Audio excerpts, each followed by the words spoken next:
안녕하세요. 수익은 왕이다 TV의 복리입니다. 국내외 지수가 어느 정도 상승이 나와서 이제 증시를 안 좋게 보는 전문가 그룹에서는 가진 여러 가지 이유를 들어서 시장이 곧 폭락할 것이다 라고 얘기를 하고 있지만 제가 봤을 때는 상반기 내 또는 올해 하반기까지 증시 흐름이 나쁘지 않을 것이라고 저는 보고 있거든요. 그래서 일부 파동론자나 부정론자들이 말하는 하락 근거에 대한 반박 영상이라고 보시면 되겠습니다. 자, 그럼 지금부터 제 의견을 한번 말씀드리도록 할게요. 작년에 주가가 급락한 이유는 무엇인가요? 그거는 유가가 원자재 가격 상승을 주도했기 때문인데요. 잘 아시다시피 작년 1월에 러시아가 우크라이나를 침공하면서 60불대에 있던 국제 유가가 140불까지 상승하는 흐름이 나왔습니다. 이렇게 되니까 원자재 가격이 상승하면서 기타 서비스 분야 등의 그 물가까지 같이 다 끌어올리는 현상이 나오게 됐죠. 이렇게 되니까 이제 그 이게 미국의 소비자 물가 지수인데 거의 2%대에서 40년간 유지되던 소비자 물가가 무려 10%까지 9% 후반대까지 급등하는 흐름이 작년까지 나왔어요. 그리고 나서 지금부터는 이제 계속 떨어지는 흐름이 나오면서 이번 달에는 5%까지 헤드라인 CPI가 떨어졌죠. 물론 근원 CPI가 아직 떨어지지 않아서 연준에서 5월달에 0.25% 금리 인상을 할 것이라는 게 다수설이지만 물가는 향후 점진적으로 계속 떨어진다고 보면 되겠습니다. 다만 연준이 말하고 있는 2%는 어렵다고 보고 있어요. 왜 그러냐면 미국이 중국을 글로벌 공급망에서 제외시키고 있기 때문에 이제 그 글로벌 공급망이 효율적이지 않아진다는 걸 생각하면 3에서 3.5%가 새로운 스탠다드 물가 기준이 될 것으로 보고 있습니다. 이렇게 되니까 어떤 현상이 나왔죠? 이제 물가가 계속 뛰니까 안전자산인 달러가 급등을 했어요. 원래 달러는 90에서 100 사이대를 유지하는 게 신흥국 입장에서는 가장 좋은데 이게 115까지 올라갔다는 거죠. 스트레이트로. 그러다 보니까 신흥국 통화가 약세가 되고 외국계 자금이 환차손을 피해서 이탈하는 흐름이 나오니까 아시아 증시가 전반적으로 모두 다 급락이 나온 겁니다. 그랬다가 지금 달러지수 선물이 100대에 위치하면서 큰 무리가 없는 흐름이 나오고 있죠. 그래서 증시가 상승하고 있는 겁니다. 그리고 연준에서는 이제 물가를 잡기 위해서 금리를 올리죠. 이게 전통적인 수단인데 금리를 올려서 시중의 유동성을 흡수하고 그럼으로써 물가를 잡겠다고 한 건데 제로 금리에 있던 미국의 기준금리가 그 어느 때보다 더 빠른 속도로 5%대까지 현재 와 있는 상태고 다음 달에 5.25%까지 올리는 게 예상되고 있습니다. 국채금리가 급등하니까 반대로 부채 가격은 폭락이 왔죠. 그래서 국채 금리가 제로 금리일 때 국채를 사서 이걸 담보로 해서 투자를 했던 미국의 지역은행 그리고 연극 연기금이 파산 위기까지 갔다가 지금은 안정화되는 추세고요.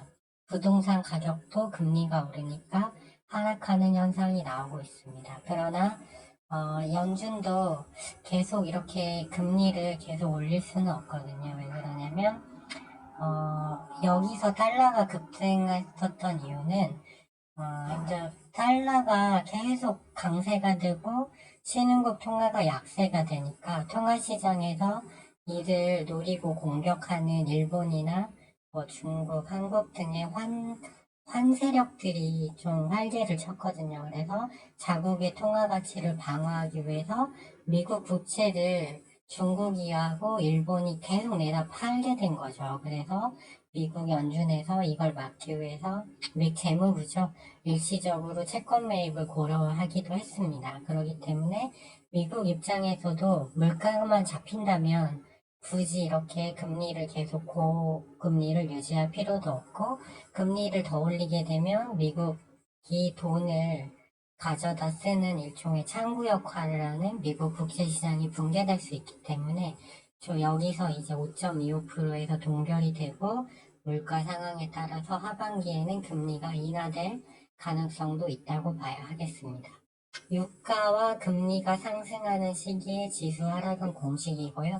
그렇다 보니 나스닥 증시가 이렇게 코로나 때 풀린 유동성으로 급하게 올라온 영향도 있지만 급락이 나왔죠.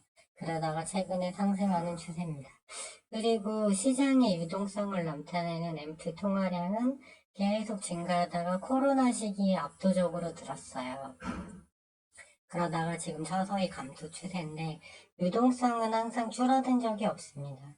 계속 올라가는 추세인데 이제 물가가 여기서 더 안정화가 된다고 보고 있기 때문에 연준도 시중 유동성을 더 회수할 수 있는 시간적 여유를 가질 걸로 보고 있어요.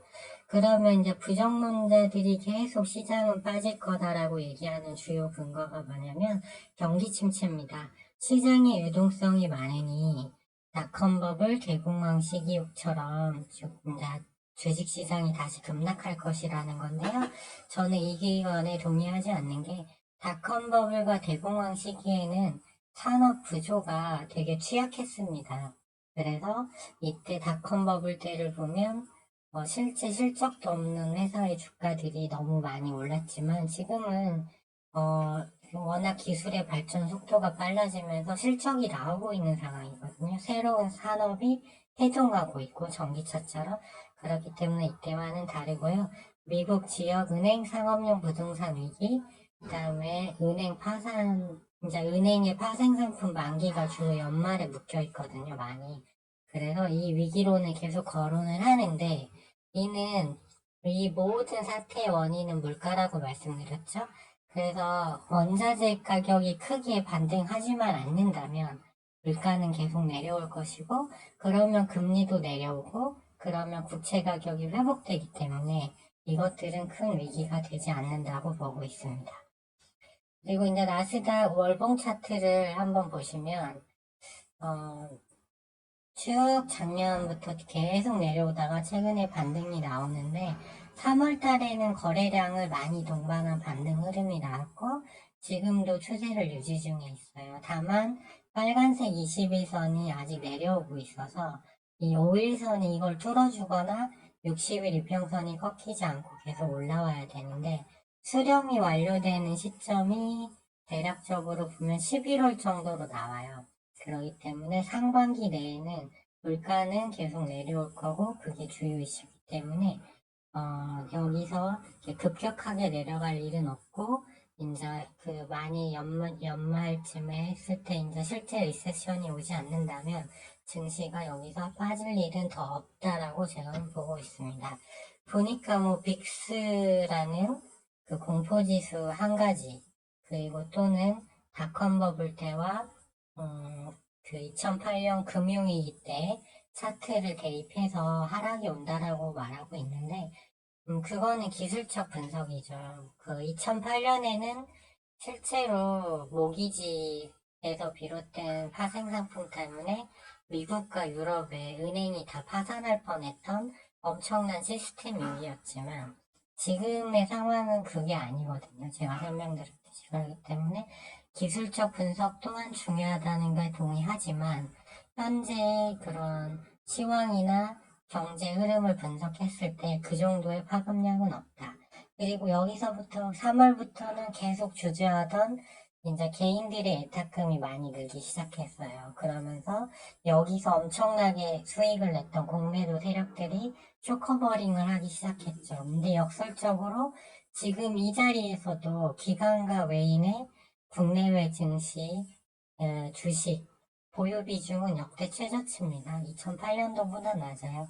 그렇기 때문에 이 물가라는 문제만 잘 해결되고 경기 침체는 제가 봤을 때 아직 소비량은 고용시장은 견고하다고 보고 있거든요. 그리고 중국발 위기를 거론하는 분도 있지만 어느 시간이 필요하다. 그래서 제가 봤을 때는 증시는 적어도 6월 달까지는 걱정할 필요가 없고 이제 7월부터 그 흐름을 다시 봐야 된다 이렇게 보고 있습니다. 그래서 현재는 매수세가 유입되는 바이오 제약 쪽이 유리하다고 봐서 바이오니아를 보유 중에 있고, 그 후로는 이제 반도체, 그리고 중국 경기와 관련한 철강이라든가 조선업종 또한 관심 있게 보고 있고요. 새로운 섹터가 계속적으로 2, 3개월 주기를 두고 강한 흐름이 나오는 종목별 장세는 계속 유지된다고 보고 있습니다. 오늘 유튜브 이제 그러니까 좀 둘러봤는데 여전히 시장에 대해 안 좋게 막 겁을 주는 내용이 너무 많더라고요. 그래서 이쯤에서 제가 생각하는 중기 시황관을 한번 말씀드리는 게 좋다고 생각해서 이 영상을 녹화하게 되었습니다. 그러면 남은 주말 잘 보내시고요. 그러면 저는 오후 4시에 시황과 함께 바이오니아 분석을 가지고 다시 찾아뵙도록 하겠습니다. 시청해 주셔서 감사합니다.